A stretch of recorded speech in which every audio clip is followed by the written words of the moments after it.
আজ জর্ডানে আমাদের ষষ্ঠ দিন, আর এই ভিডিওতে থাকছে সূরা আল কাহফে বর্ণিত গুহা, যেখানে ৩০০ বছরের বেশি সময় ধরে মানুষ ঘুমিয়েছিল। এছাড়াও থাকছে ১০০০ বছর পুরনো মরুভূমির ৩টি প্রাসাদ।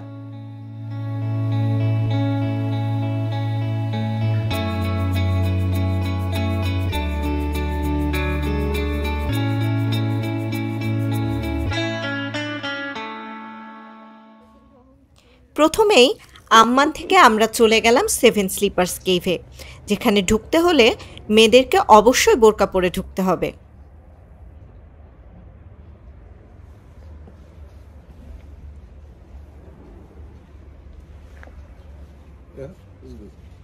এই সেভেন স্লিপার্স গুহাটি রাজীব গ্রামের একটি বড় নতুন মসজিদ কমপ্লেক্সের ডান দিকে অবস্থিত। আমরা এখন আছি কেভ অফ দ্য সেভেন স্লিপার্সে।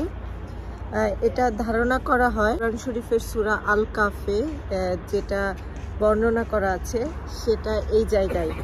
আর দেখতে পাচ্ছেন আমাকে একটা বোরকা টাইপ জিনিস করতে হচ্ছে এই জায়গায় আসার জন্য, এবং এখানে হচ্ছে একটা মসজিদও আছে, মসজিদের মতো আছে।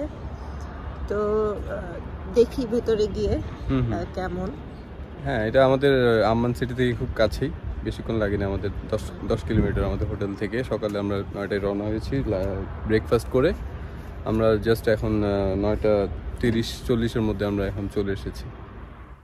খ্রিস্ট ধর্মে এই সেভেন স্লিপার্স কেভটি সেভেন স্লিপার্স অফ ইফিসাস এবং ইসলামে আসহাব আল কাহফ নামে পরিচিত। ধারণা করা হয় এখানে 7 জন যুবকের সমাধি রয়েছে, যারা ধর্মচর্চার ফলে তৎকালীন রোমান সম্রাট দ্বারা নির্যাতিত হয়েছিল। তারপর এই গুহায় 300 বছরেরও বেশি সময় ধরে ঘুমিয়েছিল। যদিও কোরআন শরীফে সেখানে কতজন ছিল এবং তারা কত বছর ধরে ঘুমিয়েছিল তা স্পষ্ট করে বলা হয়নি। তবে কোরআন শরীফে বলা হয়েছে সেখানে একটি কুকুরও ছিল, যাকে ইসলামী ঐতিহ্যে কিটমিন নামে ডাকা হয়, যে গুহার প্রবেশদ্বার পাহারা দিত। মূল গুহাটি আহল আল কাহফ বা মানুষের গুহা নামেও পরিচিত, যেখানে 8টি ছোট সমাধি রয়েছে। তাছাড়াও গুহার উপরে ও নিচে 2টি মসজিদের ধ্বংসাবশেষ রয়েছে। এর বাম দিকে রয়েছে একটি প্রাচীন জলপাই গাছ।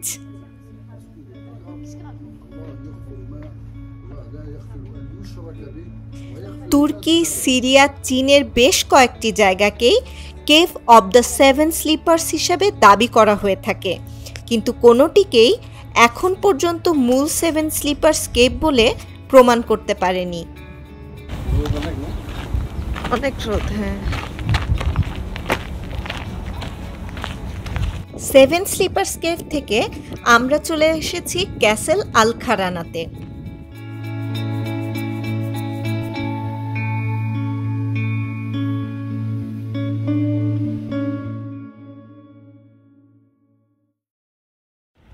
আমরা এখন আছি আম্মান থেকে 60 কিলোমিটার পূর্বে ক্যাসেল আল খারানাতে। তো এটা একটা ডেজার্ট ক্যাসেল। আমরা আজকে 3টা ডেজার্ট ক্যাসেলের একটা প্যাকেজ নিয়েছি।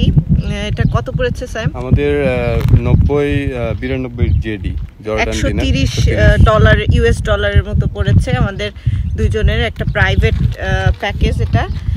তো আমরা 3টা ক্যাসেল আজকে ঘুরবো, এবং অলরেডি আমরা সেভেন স্লিপার্স কেভেও গিয়েছিলাম। তো আজকে এই ক্যাসেলটা যেটা আমরা প্রথমেই যাচ্ছি সেটা হচ্ছে, বললাম নাম আল খারানা।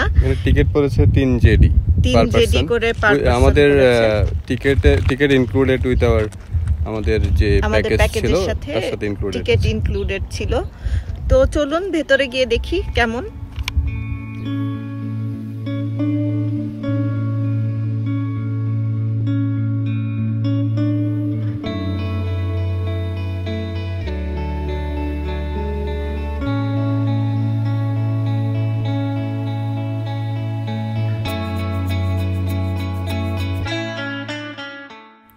জর্ডানের মরুভূমির বিশালতায় এই মনোরম এবং সুসংরক্ষিত উমাইয়া ভবনটি 710 খ্রিস্টাব্দের আগে তৈরি করা হয়েছে বলে ধারণা করা হয়।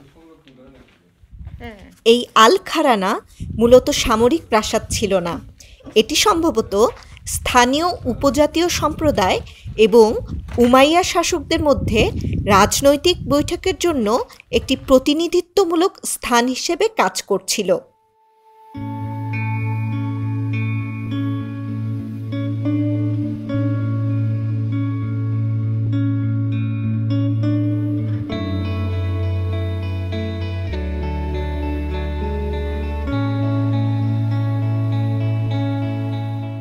আমাদের ক্যাসেল আল খারানা দেখা শেষ, আর এখন আমরা যাচ্ছি ক্যাসেল আমরা দেখতে।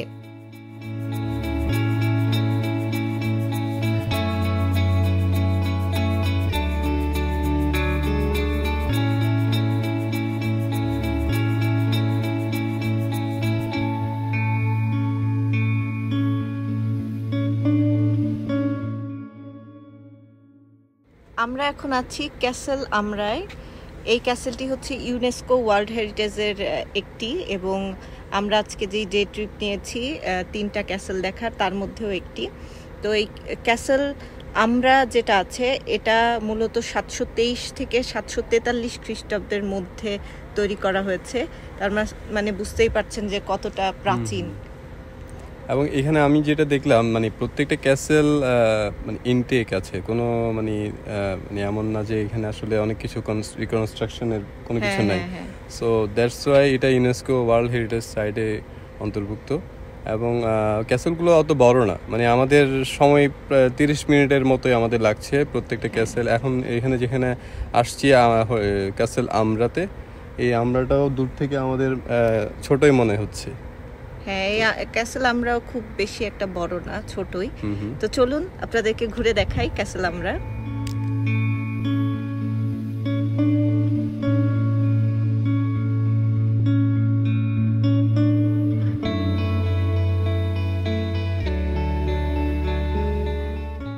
এই ক্যাসেল আমরা সম্ভবত 730 থেকে 740 খ্রিস্টাব্দের মধ্যে নির্মিত হয়েছিল।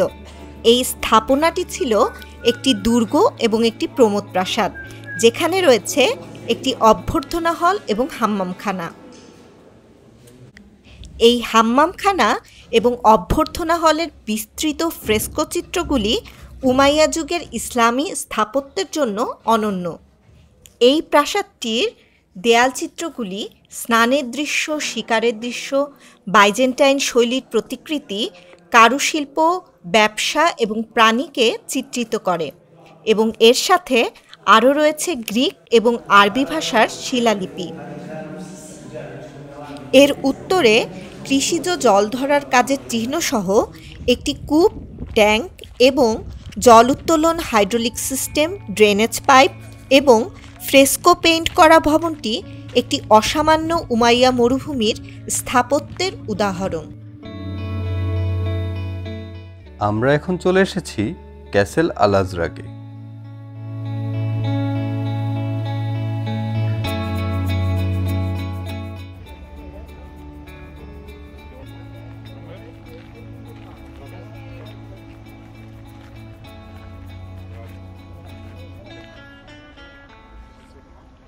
আমরা এখন লাস্ট ক্যাসেলে আছি, যেটার নাম হচ্ছে আজরাক ক্যাসেল।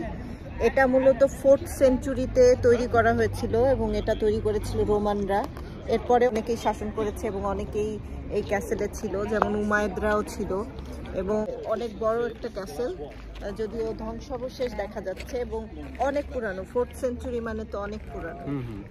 আর আমাদের এখানে আসলে 3টা ক্যাসেল শেষ করতে 1-1.5টার মধ্যে আমাদের কমপ্লিট হয়ে গিয়েছে। 9টা থেকে আমরা স্টার্ট করেছি হোটেল থেকে, এখন এখানে বাজে দুপুর 12:45। সো টিকিট 3 জর্ডান ডিনার যেটা আমরা ফার্স্টে নিয়েছি, ওইটা দিয়ে 3টা ক্যাসেলই কভার হয়েছে।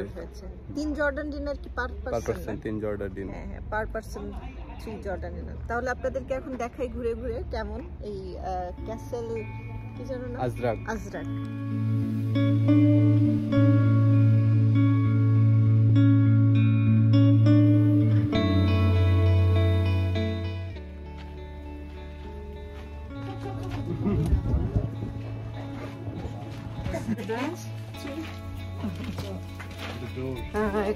It looks like a door.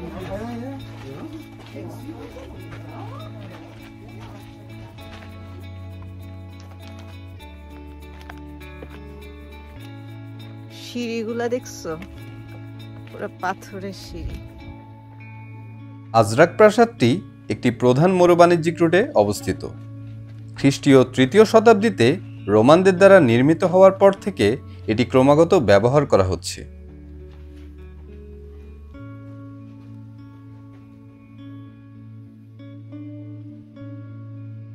ক্রুসেডারদের বিরুদ্ধে প্রতিরক্ষা হিসেবে আইয়ুবিদরা 1237 সালে এর দুর্গ উন্নত করেছিল। এরপর 16 শতকে একটি অটোমান গ্যারিসন সেখানে স্থাপন করা হয়েছিল। উসমানীয় সাম্রাজ্যের বিরুদ্ধে আরব বিদ্রোহের সময় ক্যাসেল আল আজরাক ব্রিটিশ অফিসার এবং লেখক টি.ই. লরেন্স, যিনি লরেন্স অফ আরাবিয়া নামে পরিচিত, এবং তার অনুসারীরা এটিকে শীতকালীন সদর দপ্তর হিসেবে ব্যবহার করেছিলেন। টি.ই. লরেন্সের তার বিখ্যাত আত্মজীবনীমূলক বিবরণ 7 পিলার অফ উইজডমে ক্যাসেল আল আজরাকের অভিজ্ঞতার কথা লিখেছেন। এই সাবধান সাবধান।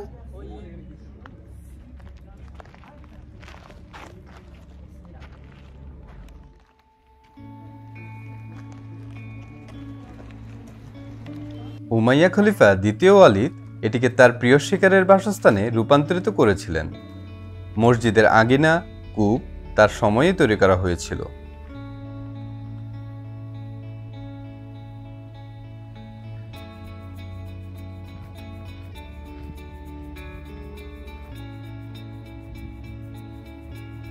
আজ তাহলে এখানেই শেষ করছি। আমাদের ভিডিওটি ভালো লাগলে অবশ্যই লাইক, কমেন্ট এবং শেয়ার করে আমাদের পাশে থাকবেন।